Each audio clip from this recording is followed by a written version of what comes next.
ఇక కళ్ళజోడు అవసరం లేదు. స్మార్ట్ విజన్ ఐ హాస్పిటల్లో ఎలాంటి ఐ సర్జరీకైనా 50% డిస్కౌంట్. ఆగస్టు 11 నుండి 19 వరకు మాత్రమే. Main modification gut health main చూసింది ఏమంటే డైట్ తోటి. మీకు మెడిటరేనియన్ డైట్ అని తెలుసో లేదా మరి. మెడిటరేనియన్ డైట్ ఇప్పుడు పేపర్లో చదువుతుంటాము. అంటే మెడిటరేనియన్ గ్రీస్, కొంచెం ఇటలీ, ఇజ్రాయెల్ ఆ ఏరియాలో ఒక స్పెషల్ టైప్ ఆఫ్ డైట్ తింటారు వాళ్ళు. దాంట్లో ఎక్కువ ఆలివ్ ఆయిల్ ఉంటుంది, నట్స్ ఉంటాయి, ఫ్రూట్స్ ఉంటాయి, ఫిష్ ఉంటుంది. ఈ డైట్ తిన్న వాళ్ళకి మంచి బ్యాక్టీరియా వచ్చి చాలా రోజులు ఆల్మోస్ట్ 90 years 100 years బతుకుతున్నారు వీళ్ళు. ఈ హార్ట్ డిజీజ్ తక్కువ, అన్ని కూడా తక్కువ. ఎందుకు అని చాలా మంది రీసెర్చ్ చేస్తే వీళ్ళలో ఈ డైట్ తిన్న వాళ్ళకి మంచి హెల్తీ బ్యాక్టీరియా వచ్చేస్తా ఉంది. అది చాలా ఇంపార్టెంట్ విషయం. సో ఆ తీసుకొని మేము ఏం చేసామంటే మనం అలా తింటే ఎలా ఉంటుంది మెడిటరేనియన్ డైట్ రీసెర్చ్ చేయాలంటే. కానీ మెడిటరేనియన్ డైట్ మనం తినలేం. ఆలివ్ ఆయిల్, సలాడ్స్ అని మనకు అలవాట్లేదు. సో ఏం చేసామంటే ఇజ్రాయెల్లో ఒక న్యూట్రిషన్ ఇన్స్టిట్యూట్ ఉంది. దాంతో రీసెర్చ్ చేసి ఇండో మెడిటరేనియన్ డైట్ అని తయారు చేసాం. అంటే మనం దోశ, ఇడ్లీ వాళ్ళ దాంతో ఆలివ్ ఆయిల్స్ చేసి ఒక రీసెర్చ్ ప్రాజెక్ట్ మా హాస్పిటల్లోనే డాక్టర్స్ తోటి చేసాం. అంటే ఒక 50 మంది డాక్టర్స్ కి ఈ డైట్ ఇచ్చాము. 50 మంది డాక్టర్స్ మన సౌత్ రెగ్యులర్ డైట్ మాట. మిగతా యాక్టివిటీస్ అంతా సేమ్. 3 months తర్వాత ఈ మెడిటరేనియన్ డైట్ ఇచ్చిన డాక్టర్స్ కి బాగా హెల్త్ ఇంప్రూవ్ అయ్యి వెయిట్ 3 kg తగ్గిపోయారు. అది ఎందుకు జరిగింది అని చూస్తే లోపల బ్యాక్టీరియా చేంజ్ అయిపోయింది, హెల్తీ బ్యాక్టీరియా వచ్చింది. వేరే మామూలు వాళ్ళకి అలాగే ఉంది మాట.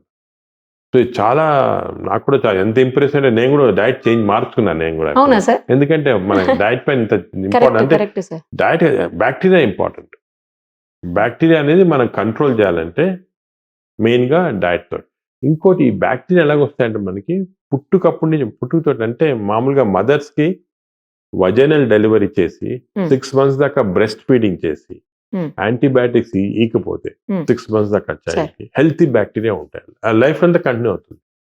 అదే మదర్ సిజేరియన్ సెక్షన్ చేసుకొని 6 months లోపల వీనింగ్ చేసేస్తే, బ్రెస్ట్ ఫీడ్ చేయకపోతే ఈ చైల్డ్కి 6 months లోపల ఎప్పుడు చిన్న డైరీస్ కూడా యాంటీబయాటిక్ ఇచ్చేస్తుంటారు. అలా చేస్తే బ్యాడ్ బ్యాక్టీరియా, పాపం ఆ చైల్డ్ ఫాల్ట్ కాదు, ఆ మనిషి ఫాల్ట్ కాదు. చిన్నప్పుడు ఈ ఐదర్ అన్నెసరీ సిజేరియన్ ఆపరేషన్ అన్నా, లేకపోతే యాంటీబయాటిక్స్ ఇవ్వటం వల్ల కానీ, లేకపోతే బ్రెస్ట్ ఫీడింగ్ చేయటం లేకపోవటం వల్ల కానీ బ్యాక్టీరియా వచ్చేసాయి. అండ్ లైఫ్ లాంగ్ ఈ బ్యాడ్ బ్యాక్టీరియా ఉంటాయి. దానికే నౌ వీఆర్ ఎంఫసైజింగ్ ఎర్లీ స్టేజ్లోనే మేము మంచి బ్యాక్టీరియా తెచ్చుకోవాలా. Vaginal delivery important. అసలు ఎంత మేజర్ ప్రాబ్లం ఉంటేనే యాంటీబయాటిక్స్ ఇవ్వండి, లేకపోతే ఇవ్వద్దండి 6 months దాకా. మదర్ని కూడా ఇంతకుముందు 3 నెలలు అనేవాళ్ళు ఇప్పుడు 6 నెలల దాకా బ్రెస్ట్ ఫీడింగ్ చేయమంటున్నాం. చేస్తే మనకి హెల్తీ బ్యాక్టీరియా. సో అక్కడి స్టార్ట్ అవుతుంది. అంటే మన లైఫ్, మనం ఇంకోటి ఫుడ్స్ చేంజ్ చేయడం కానీ ఇవ్వాలా, దానివల్ల స్మోకింగ్ వల్ల, ల్యాక్ ఆఫ్ అన్ని కూడా బ్యాక్టీరియా పైన effect. So the bacteria are the brain controlling everything. ఇంతకుముందు మనకి ఎప్పుడో పూర్వకాల చరక మెడిసిన్ ఉండే, చరక పుస్తకం, ఆయన చరక పుస్తకంలో రాశాడు the source of all disease is the gut. అంటే మన కడుపులోనే అన్ని జబ్బులు పుడతాయని రాశాడు. అప్పుడు ఎవరు నమ్మాలి, ఆయన ఎందుకు రాశాడో మరి తెలియదు, అలాగా రాశాడు. అప్పుడు హార్ట్ అటాక్ రావచ్చు అనే అటాక్ అందరు అనుకున్నారు. ఇప్పుడు తెచ్చింది మాట బ్యాక్టీరియా. ఇది చాలా నాలెడ్జ్, దీని గురించి everyday hundreds of papers publish అవుతున్నాయి. మేము కూడా స్పెషల్ టీం పెట్టాం దీనికి. PhD research workers, doctors, deity అందరు కలిపి వర్క్ చేస్తున్నారు. మనకి 4-5 years ఇంకా కూడా చాలా న్యూ ఐడియాస్, రీసెర్చ్ దీని గురించి చాలా మంచి విషయాలు తెలుస్తాయి. సార్ ఇప్పుడు బ్యాక్టీరియాని గుడ్ బ్యాక్టీరియా చేసే అవకాశం అందరిలో అవకాశం ఉంటుంది, అందరికి చెయ్యొచ్చా, ఎలా చేయొచ్చు? ఫస్ట్ మనం బ్యాడ్ బ్యాక్టీరియా ఏమున్నాయని చెక్ చేయాలన్నమాట. మనకి ఈ మెటాజీనోమిక్స్ చేస్తే తెలిసిపోతుంది. కడుపులో టెస్ట్ మనం మోషన్ తీసుకొని అన్ని మేము ల్యాబ్ లో అన్ని ఆల్ బ్యాక్టీరియా జీన్స్ చెక్ చేస్తాం. దీన్ని మెటాజీనోమిక్స్ అంటారు. అంటే 1000 species ఆఫ్ బ్యాక్టీరియా, కొంతమందికి 900 ఉంటాయి, కొంతమంది 1000 ఉంటాయి, కొంతమంది 800 ఉంటాయి, అన్ని చెక్ చేస్తాం. చెక్ చేసి ఈచ్ బ్యాక్టీరియా కనుక్కుంటాం. ఈ 1000 species లో ఏ బ్యాక్టీరియా ఉన్నాయి, ఏ టైప్ ఉన్నాయి, గుడ్ అంటే రేషియో ఎలా ఉందని ఫస్ట్ కనుక్కుంటాం. సో రేషియో తప్పు ఉంటే అది ఎలా చేయించాలా అంటే కొన్ని రేషియోస్ కి కొంత టైప్ ఆఫ్ డైట్ ఇస్తే బెటర్, కొన్ని రేషియోస్ కి స్పెషల్ మెడిసిన్స్ ఉన్నాయి.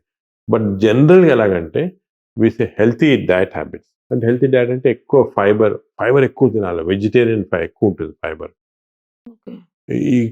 ఈ డైట్ ఫ్యాట్స్ కూడా వచ్చాయి, అంత తప్పు. కీటో డైట్ అంటారు, ఒట్టి నాన్ వెజిటేరియన్, దాంట్లో ఇదేమి ఉండదు, వెజిటబుల్స్ ఉండవు, తప్పది కీటో డైట్ అని. అదేవిధంగా డిఫరెంట్ హై కొలెస్ట్రాల్ డైట్, ఇవన్నీ డిఫరెంట్ టైప్స్ ఆఫ్ ఫ్యాట్స్ వచ్చాయి డైట్లో. Sure. అట్కిన్సన్స్ డైట్ అని. ఇవన్నీ ప్రజలు ఏమంటారంటే దానివల్ల ఏమంటే వెయిట్ తగ్గుతుంది కానీ బ్యాక్టీరియా చేంజ్ చెప్పి వేరే జబ్బులు వస్తున్నాయి. సో అది కాకుండా హెల్తీ డైట్ అంటే ఫైబర్ ఎక్కువ ఉండాలా, నట్స్, ఫ్రూట్స్, వెజిటబుల్స్, యోగట్ అని అంటే మనం పెరుగు అంటాం కదా, ఇంట్లో అవును. చేసిన పెరుగు చాలా మంచిది, దానిలో బ్యాక్టీరియా ఉంటాయి. 3 పూటలు తిన్నా మంచిది. అది కూడా తెలియదు. పబ్లిక్ ఏమనుకుంటారు పెరుగు చల్ల, దానివల్ల ఈ న్యూమోనియా వస్తుంది అనుకోని, అది తప్పది. పెరుగు చాలా మంది దానిలో బ్యాక్టీరియా ఉంటాయి. సో పెరుగు 3 times 3 పూటలు కూడా మంచిదే పెరుగు ఒకటి. అదేవిధంగా కొన్ని ప్రోబయాటిక్స్ ఉంటాయి కొన్ని దాంట్లో. ఫర్ ఎగ్జాంపుల్ కెఫీర్ అనేది మన వాళ్ళు తక్కువ లేదు, బటర్ మిల్క్, మజ్జిగ అవి ఎక్కువ, చీజ్ దాంట్లో ఎక్కువ ఉంటాయి. ప్రీబయాటిక్స్ అంటే కొన్ని ఫుడ్స్ వల్ల బ్యాక్టీరియా తయారవుతాయి. అది ఇవన్నీ యాపిల్, ఆరెంజ్, దాని తర్వాత మన ఆనియన్స్, గార్లిక్స్ తింటే బ్యాక్టీరియా, మంచి బ్యాక్టీరియా ఎక్కువ అవుతాయి అన్నమాట, హెల్త్కి మంచిది. అలాగా ప్రీబయాటిక్స్ ఇవి డయట్ మ్యానిపులేషన్ వల్ల. అదేవిధంగా మనకు స్పెసిఫిక్గా ఈ బ్యాక్టీరియా తక్కువ ఉన్నాయంటే మనం క్యాప్సూల్స్లో ఆ బ్యాక్టీరియా ఇవ్వచ్చు. ఓకే.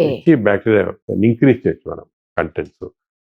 అదేవిధంగా వీళ్ళు కొన్ని మెడిసిన్స్ తీసుకుంటారు, యాంటీబయాటిక్స్ కాకుండా వేరే మెడిసిన్స్ కూడా, అసిడిటీ తగ్గించడానికి మెడిసిన్స్ తీసుకుంటాం. దానివల్ల బ్యాక్టీరియా చేంజ్ అయిపోతుంది, చెడ్డ బ్యాక్టీరియా వస్తుంది. అవి ఆపటము కొంతమంది సంవత్సరాలుగా తీసుకుంటుంటారు అన్నమాట, ఏం లేకుండా అసిడిటీ అని. సో మన బ్యాక్టీరియా చేంజ్ చేయొచ్చు. మన దగ్గర ఇప్పుడు ఉంది టెక్నిక్. ఫస్ట్ స్టడీ చేసి ఎంతవరకు చేంజ్ చేయాలి, ఏం చేంజ్ చేయాలి చేస్తున్నాం.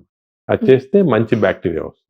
సార్ ఇప్పుడు అలా చేయాలంటే ఈ టెస్ట్కి అదంతా పెద్ద కాస్ట్లీ వ్యవహారమా ఎట్లా? ప్రస్తుతానికి ఈ టెస్ట్ అనేది ప్రస్తుతానికి అప్రాక్సిమేట్గా 15,000 రూపీస్ అవుతుంది. ఎందుకంటే దీనికి చాలా సొఫిస్టికేటెడ్ టెస్ట్. బట్ కంపారిటివ్లీ మన కంట్రీలో తక్కువ. ఈ సేమ్ టెస్ట్ అమెరికాలో 1 lakh రూపీస్ అవుతుంది, మన దాంట్లో తక్కువ. ఇప్పుడు దానికి అమెరికా నుంచి కూడా ఇక్కడికే సోర్స్ చేస్తున్నారు, ఇక్కడే చేయండి మీకు చీప్గా అయిపోతుంది కదా. ఏ ఏజ్ నుంచి ఏ ఏజ్ వరకు చేయొచ్చు సార్? ఎప్పుడన్నా చేయొచ్చు, కానీ జనరల్గా మేము అడల్ట్స్కి, ఎందుకంటే చిల్డ్రన్లో డైనమిక్గా చేంజ్ అవుతుంటాయి. ఓహో. సో దానికి చేంజ్ అవుతుంటాయి యూజువల్ గా అరౌండ్ 15 years దాకా చేంజ్ అవుతుంటాయి. 15 years తర్వాత స్టెబిలైజ్ అవుతుంది.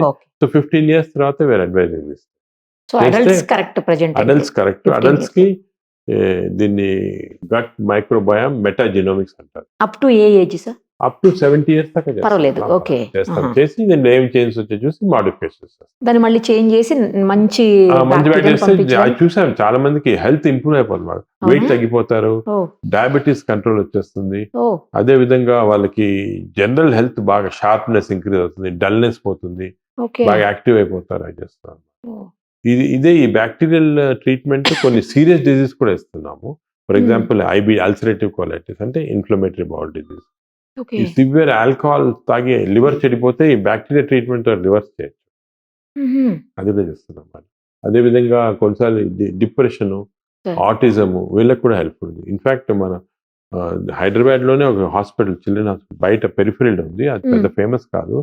ఐ వాజ్ సర్ప్రైజ్డ్, అక్కడ బ్యాక్టీరియా ట్రీట్మెంట్ ఆయన తెలియకుండా ఇస్తున్నారు ఆటిజం చిల్డ్రన్ కి, వాళ్ళు బాగా అయిపోతున్నారు. 70% ఆటిజం కి ఇప్పుడు ట్రీట్మెంట్ లేదు, ఎన్నో అవుతున్నారు. వాళ్ళకు కూడా ఎందుకని తెలియదు, కానీ they found by trial and error. So ఇటువంటివి మనకి చాలా డిజీజెస్ కి స్లోగా bacteria is going to become important treatment. దానికి గట్ హెల్త్ అనేది వెస్టర్న్ వరల్డ్ లో గత 10 సంవత్సరాలుగా ఇంపార్టెన్స్, మన దగ్గర ఒక 5 సంవత్సరాలుగా ఇంపార్టెన్స్ వచ్చేసింది. ఓకే సార్, నేను మీదే ఒక ఆర్టికల్ చూశాను సార్, ఏంటంటే స్టూల్ బ్యాంక్స్ రాబోతున్నాయి త్వరలో. ఆ స్టూల్ అంటే మంచి బాగా ఉన్న స్టూల్ తీసుకొని బాగలేనటువంటి ఈ యువతల వాళ్ళ ఇంటెస్టైన్స్, అంటే ఎవరికి ప్రాబ్లం ఉంది వాళ్ళ ఇంటెస్టైన్స్ మొత్తం క్లీన్ చేసేసి ఈ స్టూల్ ని అది ఏంటి సార్ అసలు దాని గురించి? అది దీన్ని FMT అంటారు, ఫీకల్ మైక్రోబయల్ ట్రాన్స్ప్లాంటేషన్. అంటే ఈ మన స్టూల్స్ లో ఈ బ్యాక్టీరియా చాలా ఉంటాయి అన్నమాట.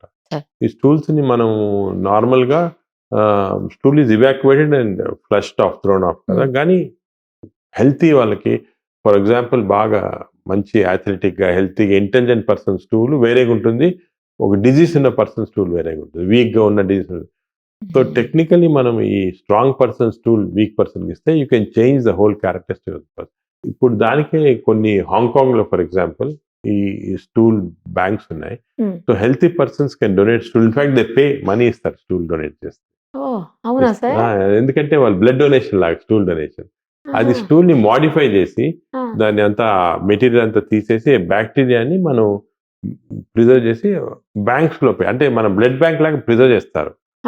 -20 degrees ప్రెస్ చేసామనుకోండి, అది Okay, ఎన్ని sir. సంవత్సరాలుగానే అలాగే ఉంచొచ్చు. సడన్ గా ఎవరికైనా కావాలా, ఎవరిని వచ్చి నాకు ఈ టైప్ ఆఫ్ స్టూల్ కావాలా సార్. అంటే ఇమీడియట్ గా మన స్టూల్ బ్యాంక్ లో తీసి ఇస్తారు వాళ్ళు. They will give it through enemas to the person and he will get in improvement. అలాగే కొత్త కాన్సెప్ట్ వచ్చింది స్టూల్ బ్యాంక్స్ లో. Sir. అండ్ అది కూడా బ్లడ్ బ్యాంక్ లాగా ఇదంతా కూడా there is some commerce involved in. Stool ఇచ్చిన వాళ్ళు దే పే సంథింగ్, వాళ్ళు స్టూల్ బ్లడ్ ఇచ్చినట్టు ఉంటాయి. So all this is now becoming a second type of act. అంటే బ్లడ్ బ్యాంక్ లాగా స్టూల్ బ్యాంక్స్ కూడా ఫ్యూచర్ లో ఒక కాన్సెప్ట్ వచ్చేస్తుంది. ఇంకోటి కూడా విన్నాను సార్ నేను ఈ మధ్యలో. ఏంటంటే గట్ హెల్త్‌ని అంటే మంచిగా హెల్తీగా పెట్టడం కోసం సంథింగ్ ఏదో ఒక ట్యూబ్స్ తోటి లోపలికి ఫ్లెష్ లాగా పంపించి దాన్ని క్లీన్ చేస్తారు మొత్తం అది ఇంటెస్టైన్స్ తప్పు. అన్న. అది తప్పది. అది తప్పా సార్? అది తప్పు. అది ఎనిమా థెరపీ అంటారు. వాటర్ ఎనిమా థెరపీ అంటారు. అది నార్మల్ గా ఆయుర్వేదాలో, యోగా సెంటర్స్ లో, లేకపోతే కొన్ని హెల్త్ రిసార్ట్స్ ఉన్నాయి దాంట్లో చేస్తున్నారు అనమాట. హెల్త్ రిసార్ట్స్ కరెక్ట్ అదేం సార్. అక్కడే చేస్తారంటే విన్నాను. ఎనిమా లాగా ఇచ్చి బాగా వాటర్ పాస్ పంపించి చేసి క్లీన్ పంపిస్తే చేసి క్లీన్ చేస్తారు. మనకి టెంపరీగా ఏదో కొంచెం బాగా ఫ్రీగా ఉంటుంది అన్నమాట. అది తప్పు. ఎందుకంటే 2-3 కారణాలు ఉన్నాయి. సార్. దీనివల్ల స్టూల్స్ మన బ్యాక్టీరియా చేంజ్ కాదు. ఇంటి కోలలో ఉన్న బ్యాక్టీరియా వచ్చేస్తుంది, అంతేగాని బ్యాక్టీరియా చేంజ్ ఒకటి. రెండోది ఈ వాటర్ హైడ్రోథెరపీ వల్ల వాళ్ళు ఈ వాటర్ ఈజ్ హైపోటానిక్. అంటే మన బ్లడ్ లో ఉన్న tonicity, water tonicity difference. Okay. ఈ వాటర్ ఎక్కువ ఎక్కించానుకోండి బ్లడ్ లో అబ్జర్వ్ అయితే బ్లడ్ డైల్యూట్ అయిపోతుంది. టానిసిటీ తగ్గిపోయి కొంతమంది కొన్ని స్ట్రోక్స్ వచ్చి బాగా ఇది కూడా అయిపోయారు, డ్రౌజీ అంతా అయిపోయి అవుతారు. అదొకటి. అంటే సోడియం, క్లోరైడ్ అన్ని తగ్గిపోతాయి. Sir. థర్డ్ ప్రాబ్లం ఇన్ఫెక్షన్స్ వస్తుంది అన్నమాట. ఇది ఇచ్చే దాంట్లో ఒకరి నుంచి ఒకరికి ఇన్ఫెక్షన్స్ వచ్చి, సో స్ట్రాంగ్ గా we are saying not to take that. అవునా సార్? నేను అసలు రీసెంట్ గా లాస్ట్ వీక్ ఒక పేషెంట్ అక్కడ ఆయుర్వేద సెంటర్కి వెళ్ళి చేయించుకొని వచ్చారు. ఆ కెథెటర్ ఇచ్చే కెథెటర్ ఇంటెస్టైన్ పోక్ చేసి బ్లీడింగ్ వచ్చి అంత పర్ఫరేషన్, అది చాలా ప్రాబ్లం అయింది. సో దానికి ఈ థెరపీ అనేది ఇట్ ఎస్టాబ్లిష్డ్ కాదు. అది ఎప్పుడో నుంచి అలాగ ఉత్సాహం తీసుకుంటాను కానీ కరెక్ట్ కాదు. అది అప్రూవ్డ్ కాదా సార్? అప్పుడు కాదు అసలు. It doesn't fit into this category of gut health. Totally wrong.